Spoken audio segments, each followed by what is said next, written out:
जय श्री कृष्ण। क्या आप जानते हैं इस संसार में सबसे पवित्र क्या है?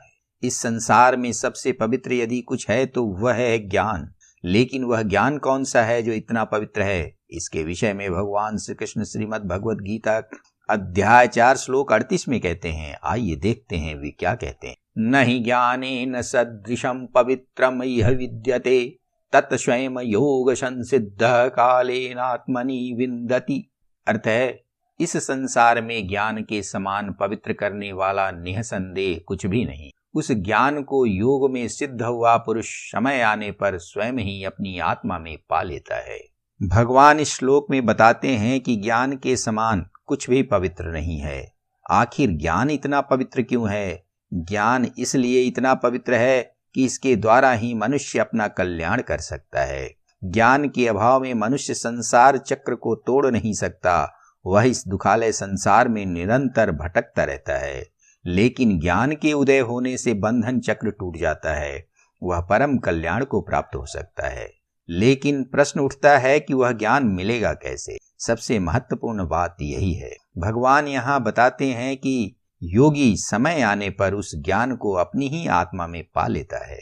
थोड़ा गौर करें तो समझ में आता है कि वह ज्ञान योगियों को ही प्राप्त हो सकता है। अर्थात जो योग का सहारा लेते हैं उन्हें ही उस ज्ञान प्राप्ति का अधिकार मिल सकता है।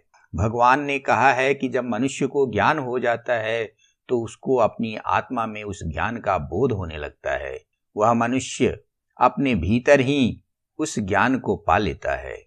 आत्मा ईश्वर का ही स्वरूप है, ईश्वर का ही अंश है।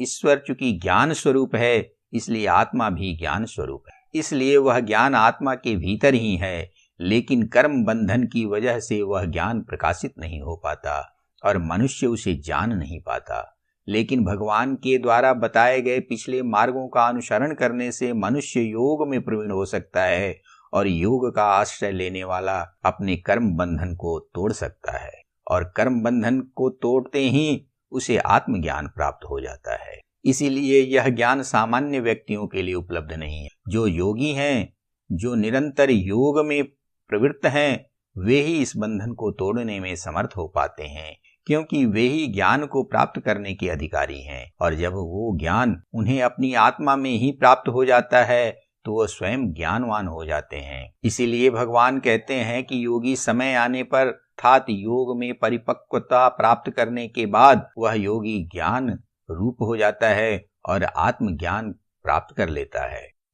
श्रीमद् भगवद गीता के श्लोकों की व्याख्या यदि आपको पसंद आती है तो आनंद गीता को लाइक एवं सब्सक्राइब करना न भूलें।